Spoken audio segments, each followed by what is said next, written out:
Do you struggle with charging people money? Do you struggle with pricing yourself? Do you struggle with accepting money? Do you struggle with the idea of charging too much money and worry and have fear and doubt? So I want to share a story with you. A client of mine made a beautiful, she is a graphic artist, and made a beautiful painted thing for a police department. And when it was time for them to pay her, she undercharged herself. And the person was like, but you're not charging me enough. That's not a fair price. Like you're undercharging. And she kept trying to offer more money and offer more money and offer more money. And my client didn't take it. She couldn't, it was not, she had something kind of keeping her stuck in this place. And it got me thinking as I was going through, my pep talk. I love to give pep talks. They're one of my favorite things, but it landed on my own self-realization, which is what I wanted to come and share with you today. So the story is 2 years ago, I went on a retreat and I was in this place. I was a photographer and I was struggling with, do I want to still be a photographer? I was just not feeling it anymore. I was really honestly looking for permission to let it go. And instead, I was challenged to go around the room and introduce myself as charging $50,000. And that made me want to barf. Made me want to barf. And I think what happened, I've had this self-realization today, which is why I'm just like, oh my gosh, I have to talk about this because it's fresh on my heart and it's like holy F-bombs is why I struggled with the idea of charging someone $50,000 in my business as a business consultant or coach or mentor or anything like that, helping people launch their business. I do so many things. I help so many people in so many different ways. But why do I struggle with charging people what I'm worth? And here's what it boils down to.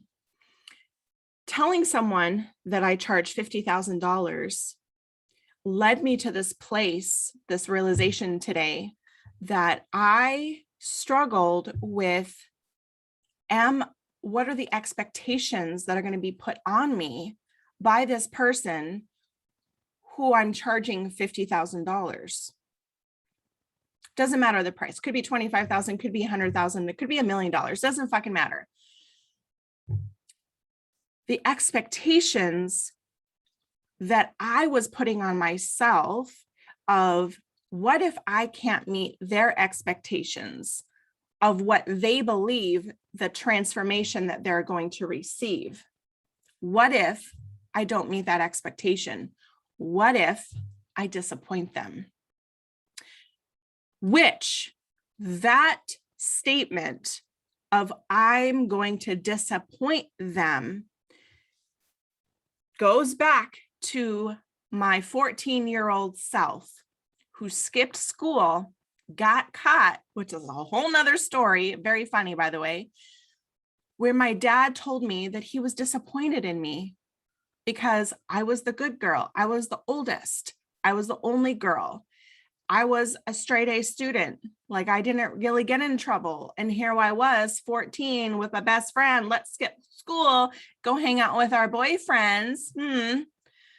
Right. And my dad was disappointed. He said, I'm not angry. I'm just disappointed, which, as a child, that is like, take away my birthday, but don't be disappointed in me.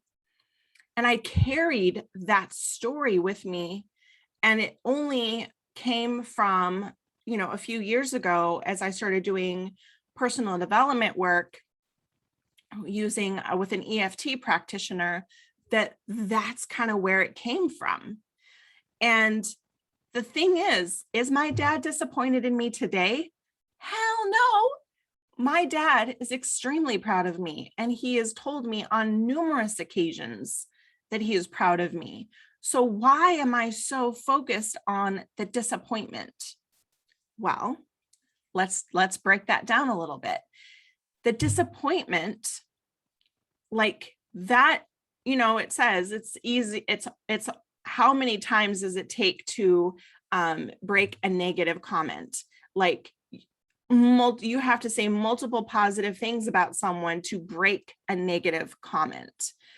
And I didn't really truly realize the depth of that feeling until today, which means I have some work to do. I have some work to do. And it's just absolutely fascinating to me how we can walk around all having all these feelings and deep-seated emotions that we don't want to deal with, because dealing with them means we have to feel the feelings. Yuck. Who wants to do that? I don't. But it's what's necessary. In order for me to move through this, I have to come to terms with it. And I have to ask myself, even if my father were not proud of me, I have to be proud of me. So even if you grew up in a home that was not full of love or compassion or empathy, or maybe there was addiction, maybe there was poverty, maybe there was homelessness, maybe there was abuse, we all got something. But here's the thing, we get to choose the story that we want to live with. We get to choose how we want to show up in the world. We get to choose whether or not to allow our past dictate our future. We get to choose. And I am choosing to not allow the fear of disappointing someone dictate my success in my business any fucking longer. Today is a new day. Today is a new day.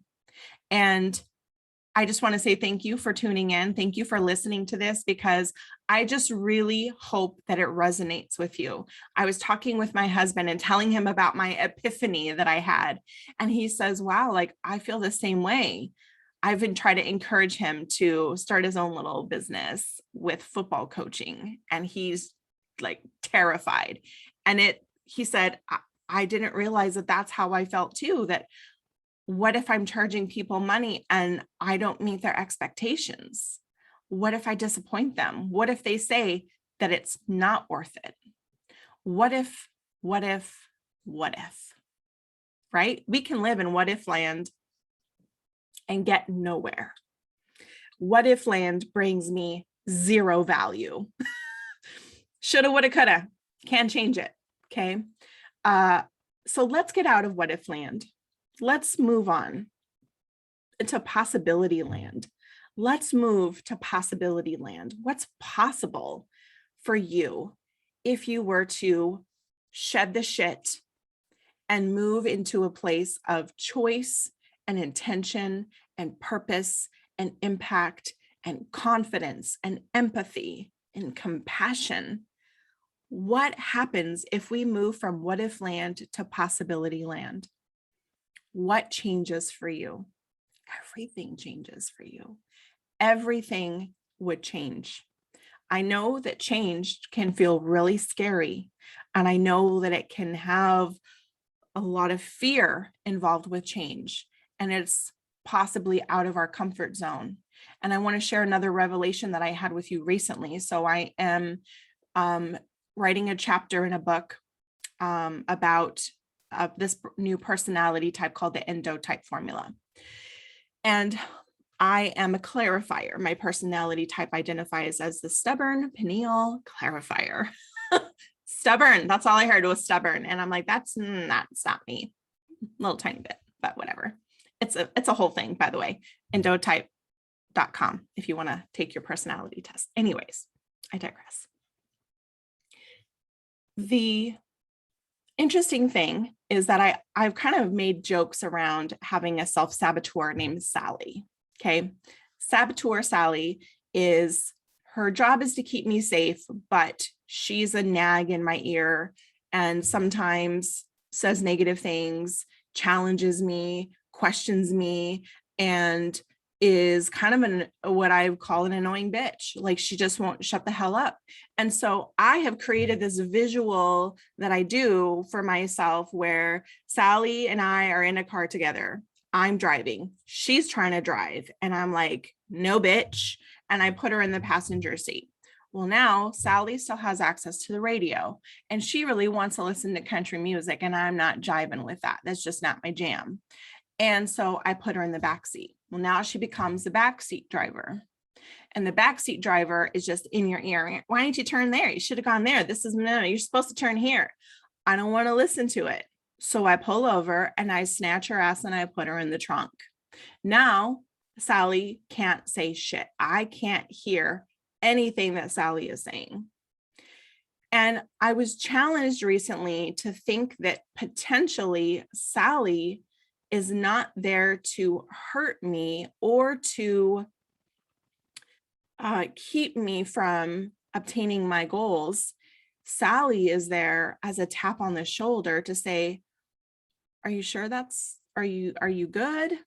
But I was too busy trying to shut her up because I thought that she was going to tell me that I couldn't do it. I wasn't willing to even listen to her and hear what she had to say. I wasn't willing to hear her out because I automatically assumed that she was trying to keep me from obtaining my goals. When she was in the back seat and becoming the backseat driver and trying to get me to turn here and turn there, I was too busy on my own path that I wasn't willing to consider another way. So I've decided to change Sally the Saboteur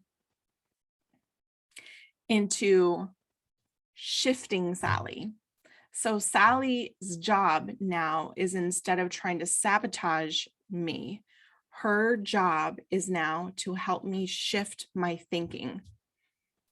And I encourage all of us to really examine what is really truly going on.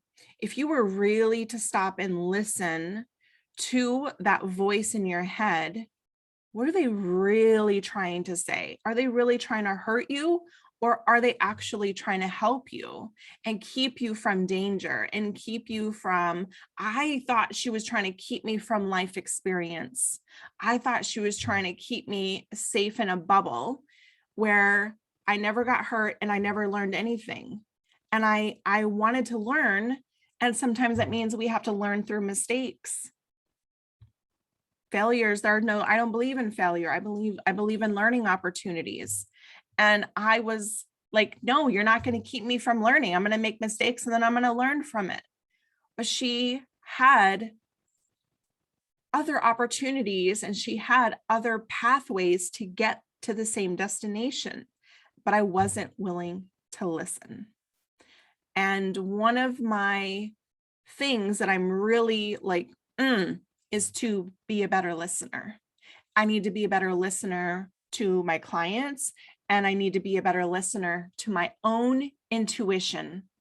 My own intuition. I allow everyone else to borrow my own intuition, and I silence my own.